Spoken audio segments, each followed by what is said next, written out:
Hello, my name is Gloria Guzman, and I'm an outreach senior advisor with the Federal Reserve Bank of Atlanta in the Miami branch. The views expressed here are those of the presenter and not necessarily reflect those of the Federal Reserve Bank of Atlanta or the Federal Reserve System. In this presentation, we'll be looking at different ways of earning income, different sources, different factors that affect our decisions, different factors that affect our wages, how to choose a career, and different methods for evaluating our choices.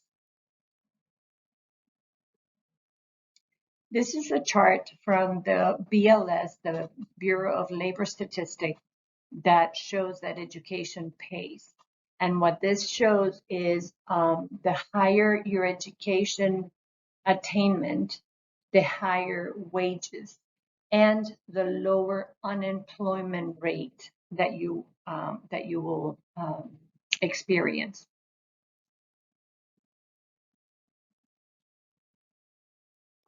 A difference between a career and a job is that a job is a more short-term oriented, and it tends to focus purely on just earning money from performing that task. On the other hand, a career is a series of related employment in one field that provides experience for your future and helps you earn a better paycheck and living status. A dream career, it's one that encompasses 1, what you love to do, 2, what you are good at, and 3, what you can get paid for. These 3 are some main factors that influence us in our lives: our parents, our community, and the school that we attend. These are 3 factors that help shape us in who we are. There are 3 main points that we should keep in mind when we're choosing a career. One is choose a career that is something that you're passionate about. Discover things that you find exciting and rewarding.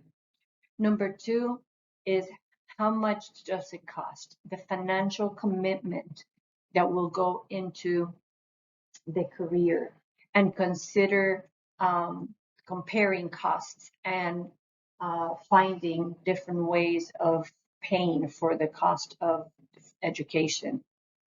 And number 3 is economic. Assess the current and future job market of specific programs, because I may have a passion for cooking, but if I research and BLS shows me that those cooking jobs are on the decline, I may not want to invest financially into an education that will not allow me to get a job in that field. Once you graduate from whether it's a technical college or a 4-year degree or higher, choosing a job is more than looking at the wages they're offering you. There are fringe benefits, which are non-salary, that you should look at. For example, health insurance that gets offered, and how much does your employer pays. Pension, does your company or your potential employer offers you a pension? Do they offer you a retirement 401 or 403 plan? Do they offer you bonuses? How much time off, paid time off do you get?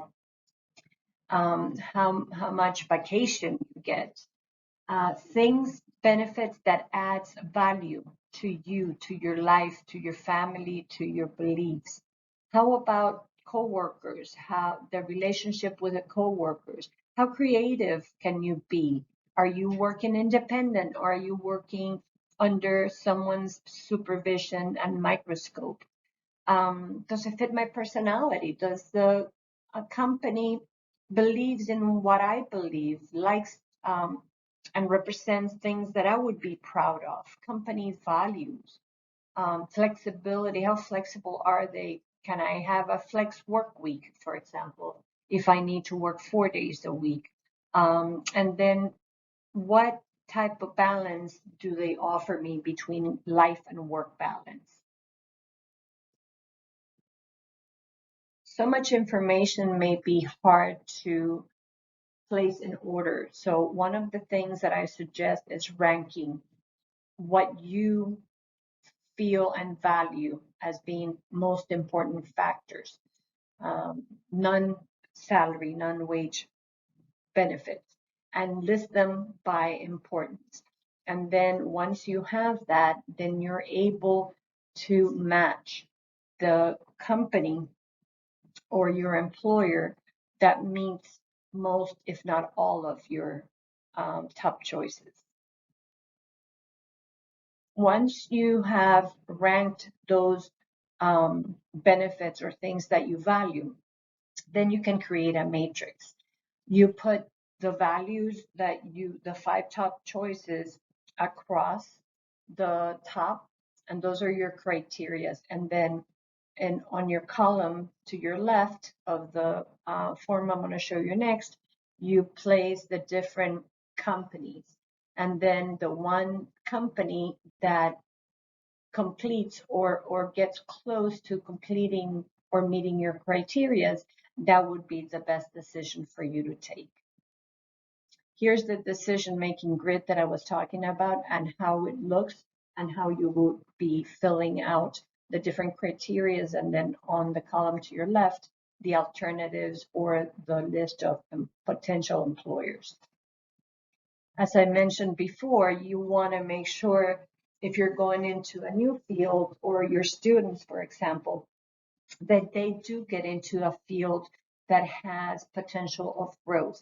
So here are the top 15 occupations with most job growth according to the BLS, the Bureau of Labor and Statistics.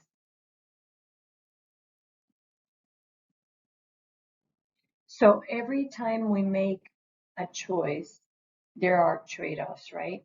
We can't have everything we want all the time. So for example, if I'm going to invest in additional training or education, I can't have that time that I'm investing in going to classes or attending webinars and do something else at the same time. So my opportunity cost is whatever I'm giving up from doing while I'm attending school.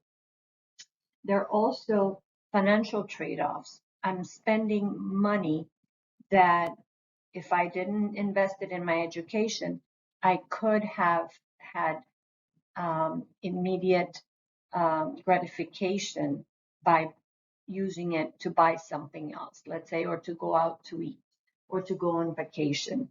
So there are trade-offs and opportunity cost in every choice we make. And we need to weigh the pros and the cons, the benefits and the negatives. So for college to be a good investment, the benefit of a degree that you're pursuing must outweigh the opportunity cost of attending, okay, whatever you're giving up for attending. Opportunity cost can be valued in dollars.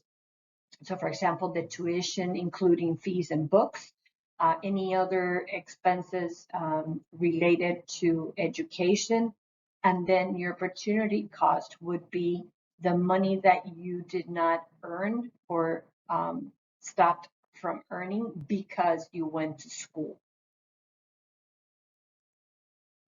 How do I get help of whether to go to school, not to go to school, to be whatever or not to be? Well, you have different aids. You have your decision-making grids that you may that allows you to visualize your choices and your criteria and ensures you that at the end of the day, the decision you made is the best decision and it outweighs the opportunity cost. Here's an example of a visual aid for your students. You have your different alternatives on the left as degrees. You have the benefit and a cost. Of course, this is not all inclusive. This is just an example. So for example, a student may be looking at a shorter career, a shorter education track with an AA or an AS, or maybe even just a certification. And what could be a benefit? The shorter time I spend in school, the faster I can get a job, therefore I can start earning money. The cost would be less time, 18 to 24 months, the tuition that would pay, and whatever job I could have gotten instead of going to school. How can I make a more informed, more educated, better decision? Well, there are several tools that we have from the Federal Reserve, from the Federal Reserve Bank of Atlanta. We have an opportunity occupation monitor. Opportunity occupations are those that do not necessarily require a 4-year degree, but still pays higher than median salary for the nation. You can search by state, you can compare states, or you can search by metro areas and compare metro areas. It will give you a listing of the opportunity occupations available for the area, and it'll give you information as to what the median wage is, what an entry-level position is, and you can even go further into finding out more information about the specific job that you're looking at. Navigate is a um, consumable workbook that you can order from the Dallas Fed, and this takes you through different units, and it's geared towards 8th grade, but anytime I would say 8th grade or early high school or even 12th grade can benefit from that. Invest in What's Next is an online um, uh, mini course that takes you through 3 different units and helps you explore and value different decisions. It creates a budget, so it's a very good tool to use. This is an example of what you will see when looking at our Opportunity Occupation Monitor. You can access it by going to atlantafed.org. Then you go to Data and Tools. You go to the labor market, and then you'll see Opportunity Occupation Monitor. Here, we're looking at 6 different states: Alabama, Florida, Georgia, Louisiana, Mississippi, and Tennessee. And the bars on the top give you the different types of job, the orange being the lower wage, the green being the opportunity employment, and the blue being the higher wage with higher requirement of educational requirement.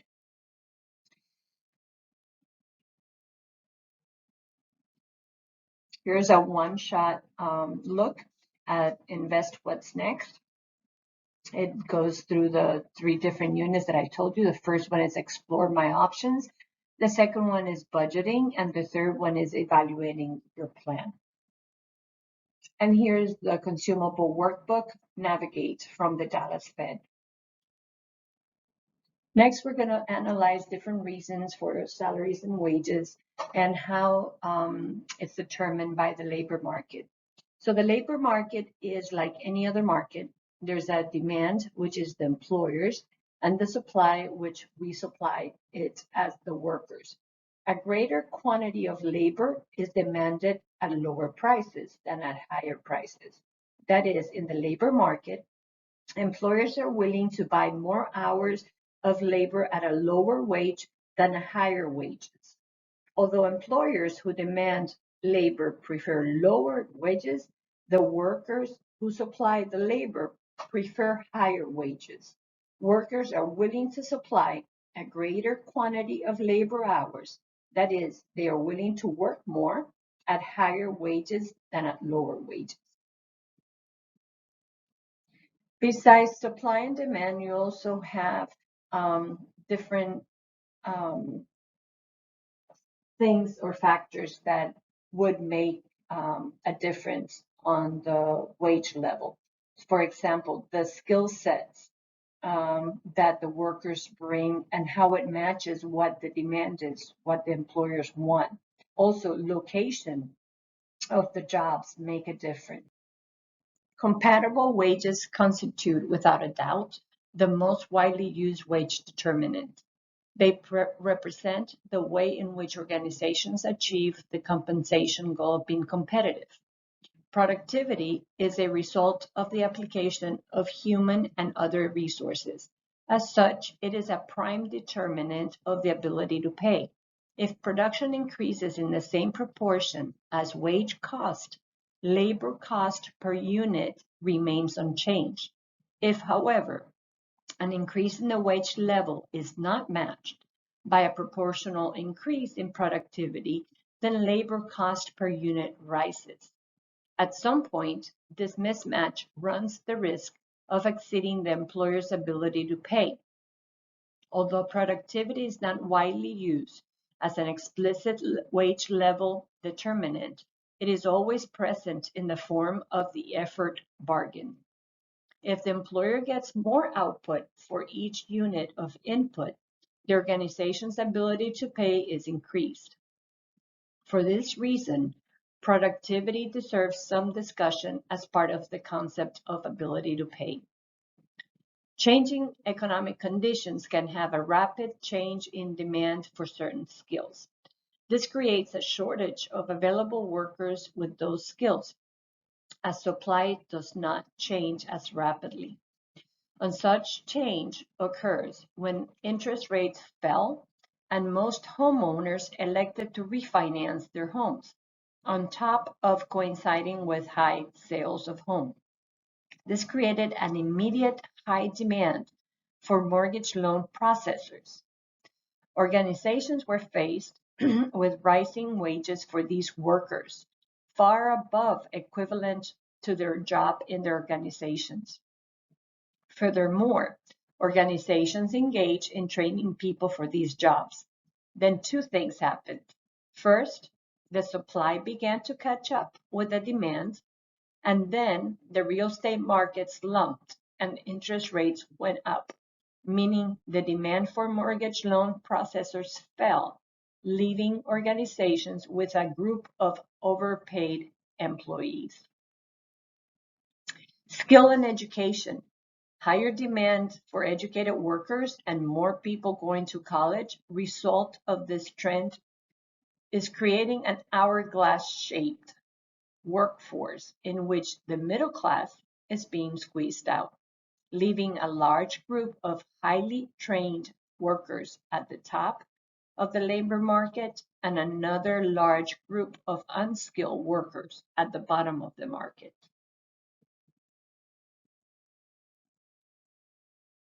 Typically, more experience results in higher pay up to a certain point. The match between your education and what's normally required for your job usually affects your pay. Since most employers base their pay decisions at least partly on individual performance, incentive pay. The more employees you manage, the higher your pay in certain jobs. In certain jobs, workers may be expected to perform tasks during less favorable shift times. In certain jobs, workers are expected to perform tasks under dangerous working conditions. Those cases of those workers should be recompensated with higher salaries. To conclude, labor markets are affected by the demand for the goods and services that labor helps produce. Individual productivity affects wages, and technology affects individual productivity. Institutions affect labor markets. Labor unions generate market power by controlling the supply of labor available to employers. Unions do this for the purpose of raising wages and increasing non-wage compensation or benefits to workers. Laws and government regulations also impact the income of various segments of the labor force by affecting the supply or demand for labor. To better understand how the labor market is affected by the economy, we have two videos from the Econ Lowdown video series. Episode 4 explains the labor market, and episode 10 explains unemployment. I recommend that you play these for your students, or you can assign them to them under Econ Lowdown and have them take the questions at the end of each of the videos.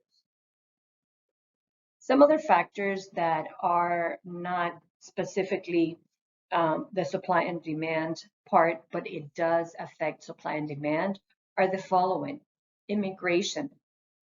Immigration could increase the supply on the low-skilled labor. Those people, for example, low skilled that work in the agriculture industry, or high skill labor, such as doctors and statisticians and other highly skilled labor. Aging population. Now with the baby boomers retiring, we have less working population. So the supply will be affected by having less workers available to fill the jobs, the openings. Technology.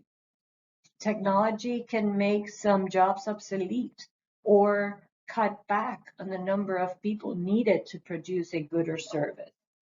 Globalization. Globalization affects the supply because you have other countries where the companies can go find cheaper labor and make more money, more profits for selling their goods and services with cheaper input cost. The domestic and international dynamic and geographic mobility, that's part of globalization, and we have become a global economy. We're no longer just the economy of the United States, but we are part of a bigger, larger economy. This last graph, I wanted to include it because here is a representation of reasons for not wanting jobs by age. And these people that don't want jobs are not part of the unemployment. They are not counted in. For you to become or be part of the unemployment and be counted, you have to be actively looking and willing and able to have a job.